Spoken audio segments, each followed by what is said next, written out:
You guys got me crying up here in the club, like, whew.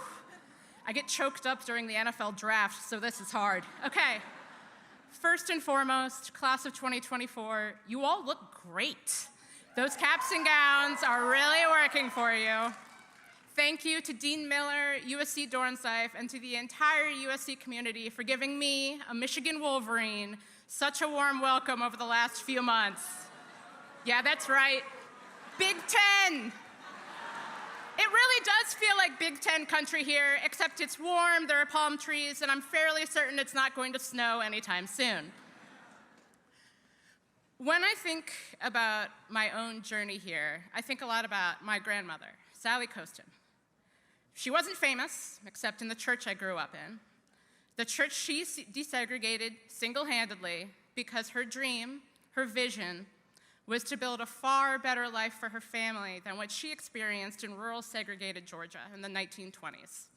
She didn't know she could do it, and I'm sure she would have absolutely never assumed her granddaughter would be standing here in front of all of you.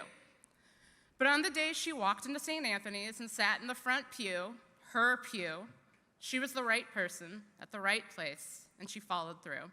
She had everything she needed to meet her moment. We live in consequential times, as I'm sure you know.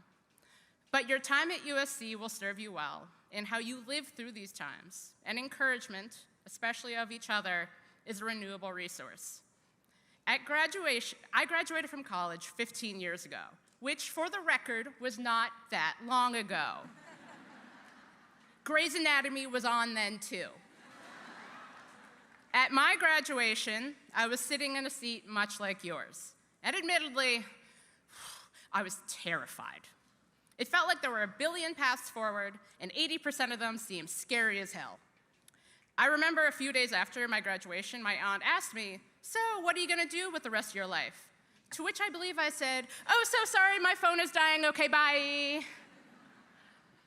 I had spent 4 wonderful years meeting friends, reading books, writing papers, and washing dishes at a campus dining hall for my work-study job.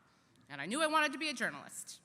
I knew more than anything that I wanted to understand people who thought differently than I did and who believed firmly in creating an America I didn't entirely recognize.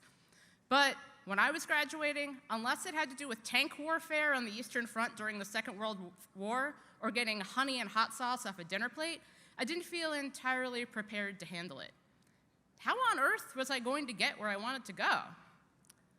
I was good at school. I was good at college, but I wasn't sure if I'd be good at, you know, life. But I was, and you are too, because you have time to grow into the person you hope you will be tomorrow. Let me say that again. You have time to grow into the person you hope you will be tomorrow. I'm not the same person I was 15 years ago. Whew. And thank God. I'm not the same person I was 15 years ago, and good thing for it. There isn't an obvious path that leads from drinking Monster energy drinks at 3 a.m., finishing my final papers, to writing for the New York Times and speaking on CNN. But when those opportunities came, I was ready for them. It's not that I couldn't do those things before. It's just that I didn't know how capable I was. I'm certain there are things you don't feel ready for right now, maybe this moment. But the you that will do them will be, because you'll catch up along the way. The work you've done, the lessons you've learned here, the conversations you had with your roommates, that book you read you ended up liking way more than you expected, that film you watched in class that was actually kind of awesome, those ideas, those memories, those are all yours to keep. A liberal arts education isn't good because you have it. A liberal arts education is good because of what you can do with it. What you can turn knowing a lot of things about a lot of things into. Being able to write and argue effectively is a surprisingly rare skill, one that can be used in a lot of different ways. For me, that was a career as a journalist and podcaster and person who goes on television. But for you, that could turn into absolutely anything. And you have access to a massive community of alumni and supporters who have all spread out around the world but are still bound together by their experiences here in this place. But contrary to what some people might offer you as insight, you are not your job or your career.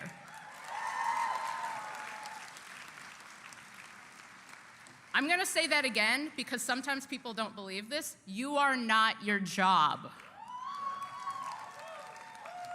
You are way bigger and more important than what you wind up doing, even if your career happens to be your life's greatest passion. I've gotten to accomplish some of my most ambitious dreams, interviewing presidential candidates, writing for some of the best publications in the world. But that's not the full picture.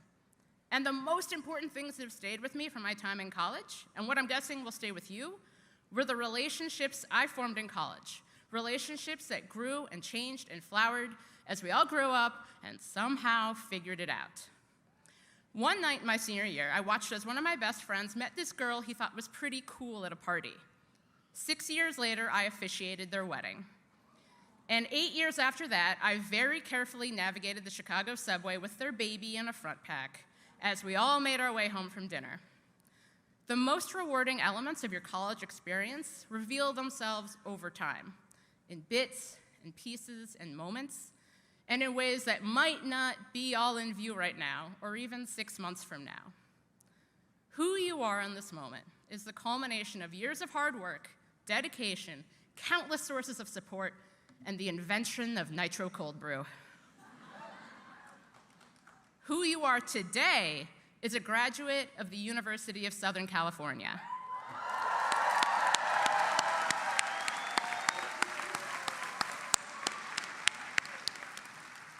You've been given all the tools to achieve dreams you haven't even formulated yet.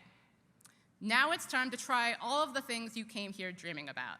Because although we all know the world gets a say, so much of who you are tomorrow is up to you.